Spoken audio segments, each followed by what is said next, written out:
आव्यूह।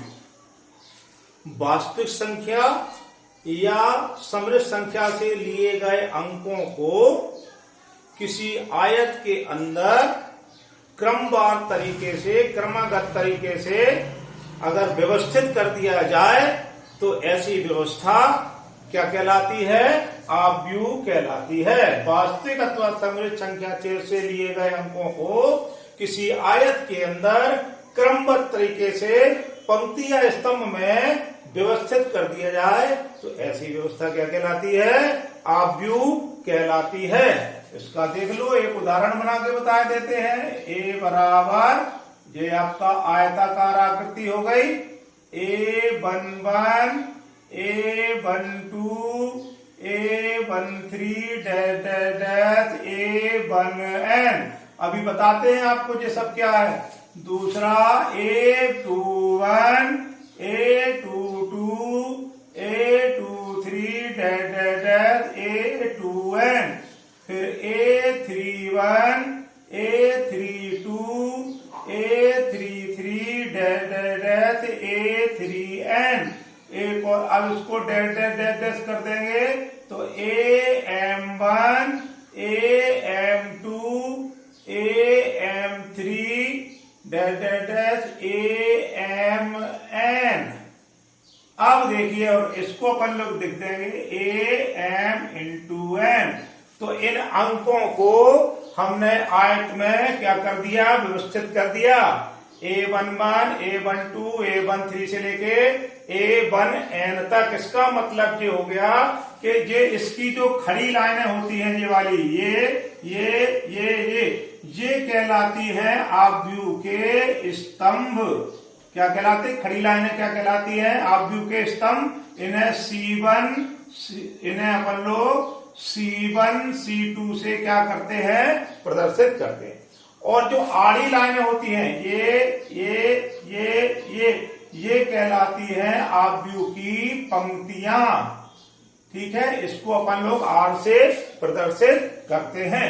तो जहां पर M और N लिखा है, इसका मतलब हो गया कि 1, 2, 3 से लेकर dash dash dash dash dash M पंक्तियां हैं। इसमें पंक्तियां कितनी हैं? पंक्तियां हैं M। और खड़े जो स्तंभ हैं वो स्तंभ कितने हैं? स्तंभ है M। तो इस आव्यूह का जो क्रम हो गया, आव्यूह का क्रम, इस आव्यूह का जो क्रम हो जाएगा वो हो जाएगा M×n। इसमें M पंक्तियां हैं और N स्तंभ हैं। ये M और N की बात हो गई। अब आपको नंबरों से समझा देते हैं। आव्यूह बना लो एक, ये बना दिया 1, 2, 3, 4, 5, 6, 0, 9, 8। इसमें हमने इस तरह से संख्या लिखी। अब देखिए इसमें पंक्ति कितनी है? R1, R2, R3। कितनी पंक्ति हो गई? ऐसी वाली में 3 पंक्ति हो गई। स्तंभ कितने हो गए? C1, C2, C3। खड़े में कितनी लाइन हो गई? 3। तो 3 पंक्तियां हो गई और 3 स्तंभ हो गए। तो इस आव्यूह का जो क्रम होगा AM×n बराबर जो हो जाएगा 3×3। इस आव्यूह का जो क्रम हो गया 3×3 का क्रम हो गया 3 पंक्ति और 3 स्तंभ। ठीक है, इस आव्यूह में अवयवों की संख्या जो क्रम होते हैं उन्हीं का गुणा कर दो। 3 तिया 9। तो ये हो गई अवयवों की संख्या। आव्यूह में अवयवों की संख्या। तो किसी आव्यूह में हमने अवयवों की संख्या निकाल ली। 1, 2, 3, 4, 5, 6, 0, 9, 8 ये कहलाते हैं आव्यूह के अवयव। और कितने आव्यूह के अवयवों की संख्या कितनी हो गई? 3×3, 3 पंक्ति, 3 कॉलम, 3 तिया 9। तो हमने आपको आव्यूह के बारे में बताया, आव्यूह का क्रम बताया, आव्यूह के अवयव बताए हैं। अब बताते हैं आपको आव्यूहों के प्रकार। तो सबसे पहले जो आव्यूहों के प्रकार में आएगा वो आपका आएगा क्षैतिज आव्यूह। अब आप लोगों को पंक्ति और स्तंभ पता चल गए हैं, M और N पता चल गए हैं, तो आप लोग आव्यूहों का प्रकार अच्छी तरह से समझ लेंगे। तो सबसे पहला है आपका कौन सा? क्षैतिज आव्यूह। तो ऐसा आव्यूह जिनमें पंक्तियों की संख्या स्तंभों की संख्या से कम होती है वो कहलाता है क्षैतिज आव्यूह। तो देखिए हम एक क्षैतिज आव्यूह का उदाहरण बनाएंगे। क्षैतिज आव्यूह तो हमने क्या बताया? जिसमें पंक्तियों की संख्या अब स्तंभों की संख्या से क्या होती है? कम होती है। तो देखिए इस आव्यूह में कितनी पंक्तियां हैं? ये पहली पंक्ति हो गई R1, दूसरी पंक्ति हो गई R2 और स्तंभ कितने हो गए? C1, C2 और C3। तो इसमें क्या हो गया? M is less than n। ऐसा आव्यूह जिसमें पंक्तियों की संख्या स्तंभों की संख्या से कम होती है कैसा आव्यूह कहलाता है? क्षैतिज आव्यूह कहलाता है।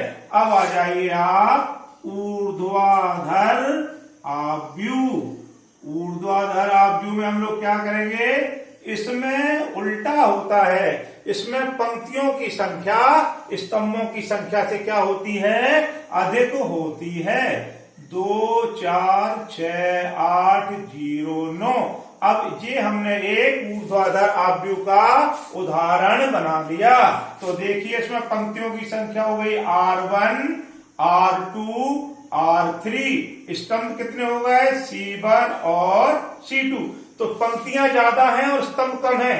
तो M is greater than n। तो ऐसा आव्यूह जिनमें पंक्तियों की संख्या स्तंभों की संख्या से अधिक हो कैसा आव्यूह कहलाता है? ऊर्ध्वाधर आव्यूह कहलाता है। अब आ जाइए आप वर्ग आव्यूह।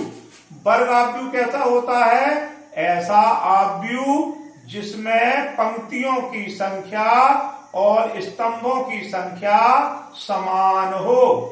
A1, A2, A3, B1, B2, B3, D1, D2, D3। तो ऐसा आव्यूह जिनमें पंक्तियों की संख्या और स्तंभों की संख्या समान हो वो क्या कहलाता है? वर्ग आव्यूह कहलाता है। देख लो इसका उदाहरण देख लो। इसमें एक पंक्ति, दो पंक्ति, तीन पंक्ति और स्तंभ कितने हो गए? C1, C2 और C3। तो M बराबर n। जिसमें आव्यूह में पंक्तियों की संख्या और स्तंभों की संख्या आपस में समान है तो ऐसा आव्यूह क्या कहलाएगा? वर्ग आव्यूह कहलाता है। अब आ जाइए आप पंक्ति आव्यूह।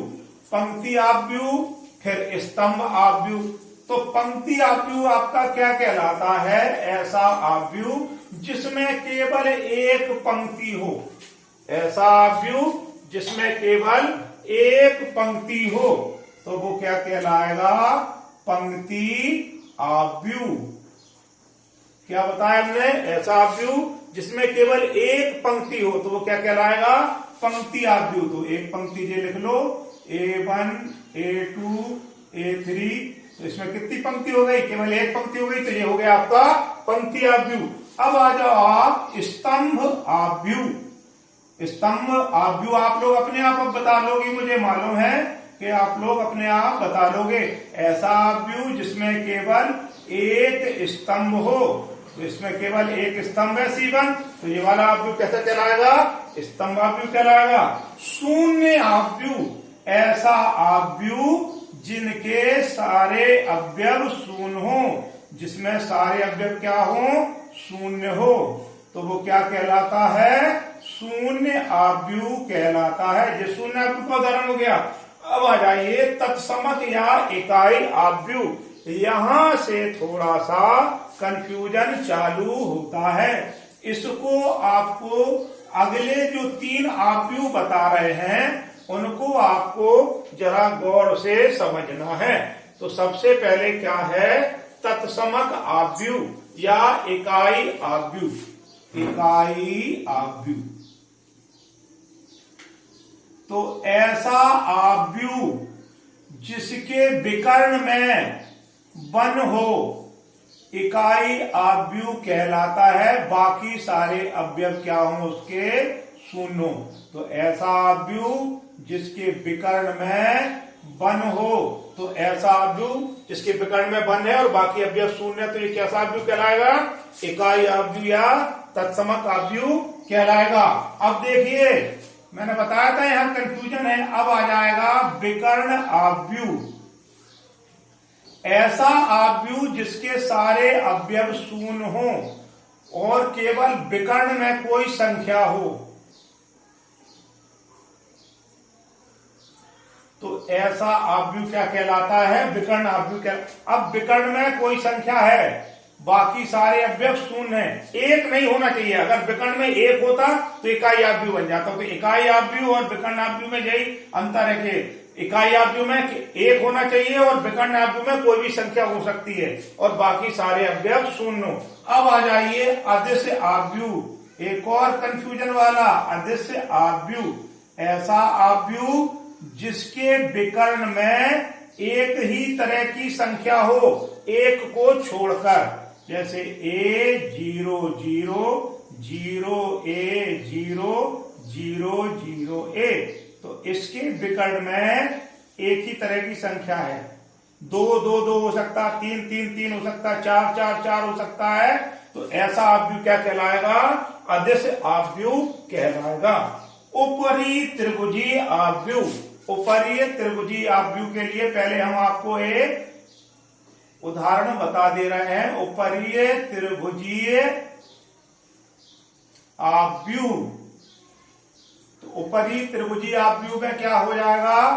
1 2 3 4 5 6 7 8 9 2 1 3 6 5 2 4। ऐसा आव्यूह जिसके मुख्य विकर्ण, ये हो गया मुख्य विकर्ण,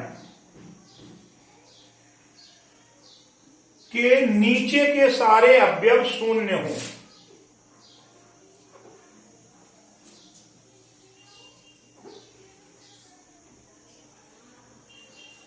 तो ऐसा आव्यूह जिसके मुख्य विकर्ण के नीचे के अवयव क्या हो? शून्य हो, तो वो क्या कहलाता है? ऊपरी त्रिभुजीय आव्यूह।